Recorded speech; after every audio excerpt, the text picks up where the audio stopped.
नजर लग गया, बताइए जी। देखिए सीखते हैं। हाँ, जो मैं बताने वाला हूँ उसमें मैं एक पहला वर्ड लेता हूँ साव, सो, मो, फिर एगो सो था और एगो था फ्लो। ठीक है, फ्लो और एगो क्या था, ये थ्रो है ना, थ्रो। ये कुछ ऐसे वर्ड थे जो लास्ट में डब्ल्यू से एंड हो रहे थे और इनका थर्ड फॉर्म कैसे लिखते हैं वो सीखने वाले थे। ठीक है, तो इसका थर्ड फॉर्म क्या था, शॉर्ट। सौ मतलब होता क्या है, काटना चीरना है ना, या फिर मुहावरा करना। तो सौ का सोड हो जाएगा, या फिर आप बोलिए सोड, या फिर यहाँ पर बोलिएगा और सोन, यानी तीनों वर्ड थे। ठीक है, तो इतने फॉर्मेट है, आपको याद रखना। देखिए सौ का क्या था, सौ का भी सोड ही था, यानी सौ मतलब क्या होता है, बीज बोना। या फिर बोलिए S H O W S O W E D sowed, या फिर बोलिए ये भी था। अच्छा, मो का क्या था, मो का भी क्या था, मोड ही था। मो का क्या था, मो का मतलब क्या होता है, घास काटना है ना। तो मोड का भी मोड ही होगा और साथ में इसमें एक वर्ड जुड़ जाएगा और वो है मौन। ठीक है, सब में देख रहे हैं एक ही पैटर्न है। सो का देखते हैं, सो का सीव नहीं हो जाएगा, सो का भी सोड ही होगा। सो का सोड होगा, या फिर बोलिए सो का शोड, या फिर यहाँ पर एक और लिख दीजिए आप वहां पे शॉन। ठीक है, ये तीनों होगा। अच्छा, फ्लो का क्या होगा, फ्लो का हो जाएगा flow, flu, flown.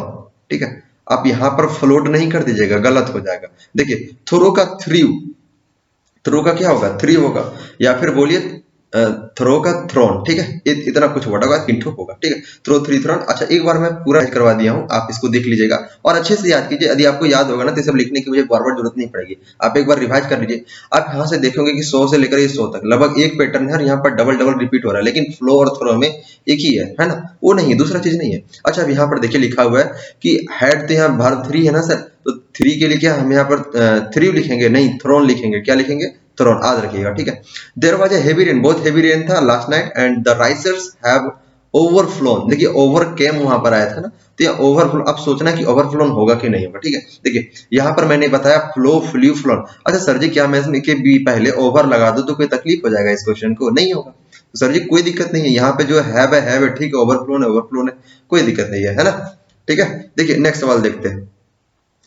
You must be sure, आपको श्योर होना चाहिए that your labour will born fruit. अच्छा सर जी, जब मैंने बता रहा था तो मैंने बताया था कि बियर के दो अर्थ होते हैं। क्या अर्थ होते हैं, दो।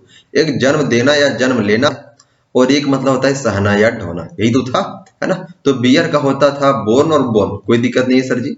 बियर का बोर और बोर्न था, बियर का क्या था, बोर्न, बोरर।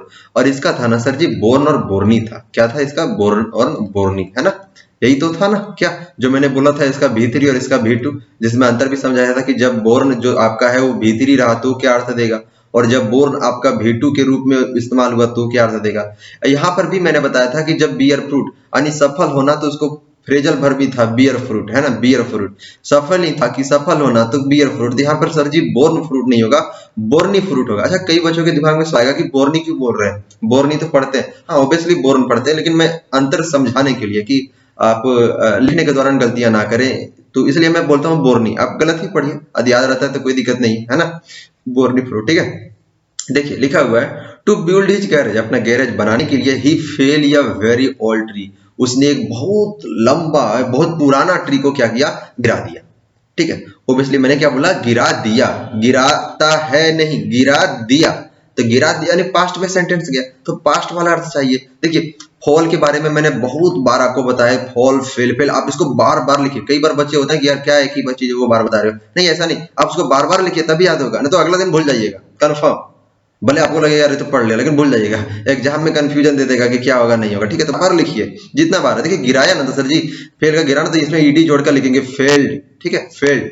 ठीक है, तो आप ये सेंटेंस आपका गलत होगा, ऑब्वियसली आपका ये सेंटेंस ट्रू था, बाकी ये सेंटेंस गलत होगा। आपको इसमें जो है बोरिंग, तो बोर्निंग करना ही पड़ेगा। ठीक है, यहाँ पर देखिए फेल की जगह आपको लिखना पड़ेगा फेल्ड, ईडी जोड़ना पड़ेगा। ठीक है, देखिए नेक्स्ट सवाल। फॉर हिज क्राइम, उसके क्राइम के लिए the accused will be hung till death. चलिए सर जी, ये तो क्वेश्चन जो है कुछ बताया हुआ है ना, कुछ बताया हुआ है, देखते हैं इसको हम कैसे सॉल्व करते हैं। ठीक है, सबसे बड़ा दिक्कत इस कलम का है ना कि ये मिटाता ही नहीं है, बताइए इतना धीरे धीरे मिटोगे। मिटो मिटो, थोड़ा थोड़ा जल्दी जल्दी मिटो।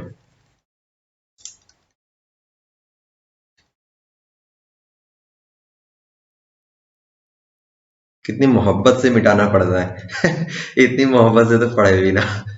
देखिए, है ना, यहाँ पर जो वर्ड है ना आपके सामने वो है दो, एक हैंग। हैंग के दो अर्थ होते हैं, पहला होता है लटकाना और दूसरा अर्थ होता है फांसी देना। अच्छा, आपके दिमाग में आ रहा होगा कि ये तो याद है, क्यों बता रहे हो दोबारा, है ना।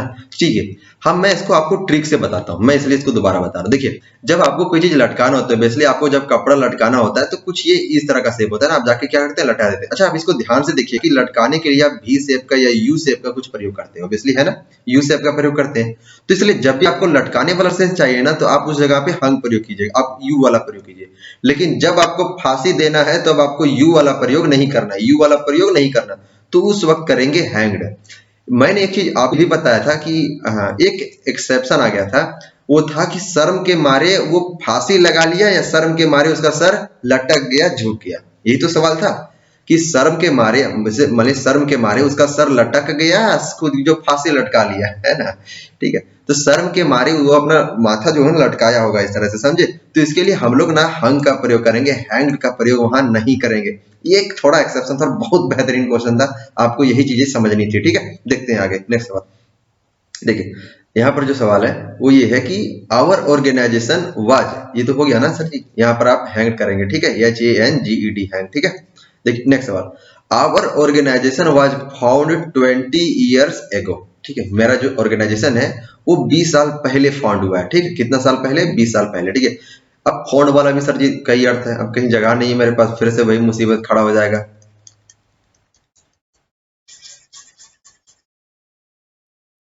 कभी कभी ये काम करता है ना, बेहतर काम करता है, कभी कभी नहीं काम करता है ना तो गुस्सा दिलाएगा। ठीक है, देखिए आ गया, है ना। अब देखिए यहाँ पर लिखा हुआ ना सर जी दो चीजें। अच्छा, मैं आपको यहाँ से दो वर्ड बताता हूँ, एक फाइंड का बताता हूँ, एक ग्रीन का वर्ड बताता हूँ। ग्रीन, ग्रीन मतलब पीसना, ऑब्वियसली जानते होंगे। फाइंड मतलब पाना, तो इसका हो जाता था फॉन्ड। फॉन्ड कोई दिक्कत नहीं है, पाने का। ठीक है, लेकिन एक और अर्थ होता था और वो था फॉन्ड। फॉन्ड मतलब क्या होता था, स्थापित करना। तो उसके लिए हम लोग क्या करते थे, फॉन्डेड करते थे, है ना। पहले भी को टाटा कंपनी वाला एग्जांपल आ चुका है, पूछा हुआ सवाल है। अच्छा, ग्रीन मतलब पीसना होता था और ग्राउंड मतलब सतह भी होता था ना, ग्रीन ग्राउंड, ग्राउंड, ये तो ठीक है सर जी। लेकिन जब अर्थ ग्राउंड का सतह होता था तो हम लोग प्रयोग करते थे ग्राउंडेड। ठीक, जैसे कोई अपराध कर लिया और जाके ग्राउंडेड हो गए, क्या हो गया, ग्राउंडेड यानी छिप गए, क्या हो गए, ग्राउंडेड हो गए। ठीक है, तो याद रखिएगा, दोनों अर्थ होता है। देखिए नेक्स्ट सवाल। The government has again Ryzen the prices of the petroleum product. Government जो है पेट्रोलियम प्रोडक्ट के प्राइस को राइज किया। अच्छा, अपने आप उठा कि उसको उठा दिया, यही तो सोचना है। रेज और राइज में क्या सोचना है आपको कि राइज मतलब क्या होता है और राइज मतलब, रेज मतलब क्या होता है, उठाना। तो पेट्रोलियम प्राइस का दाम अपने आप उठ गया होगा, नहीं, गवर्नमेंट जानबूझ के उसको उठा दी होगी, है ना, ताकि अपना जो है पोटली बढ़ सके, है ना। ठीक है, तो यहाँ राइजन नहीं होगा सर जी, रेजन होगा, रेज्ड हो जाएगा। रेजन थोड़ी ना होता है, रेज्ड होता है। आप ये भी ध्यान रखिएगा, ना तो गड़बड़ हो जाएगा कि राइजन होता है और रेज्ड होता है। ठीक है, नेक्स्ट सवाल।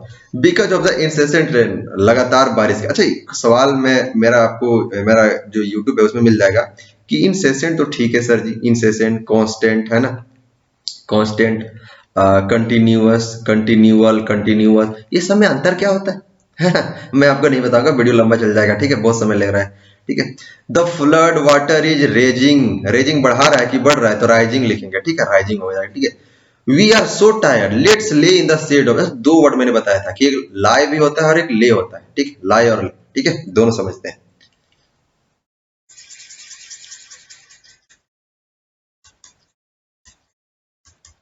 ठीक है, देखिए, एक मैंने बताया था कि एक लाई होता है और एक होता है ले, दोनों। ठीक है, तो लाई मतलब क्या होता है, लेटना।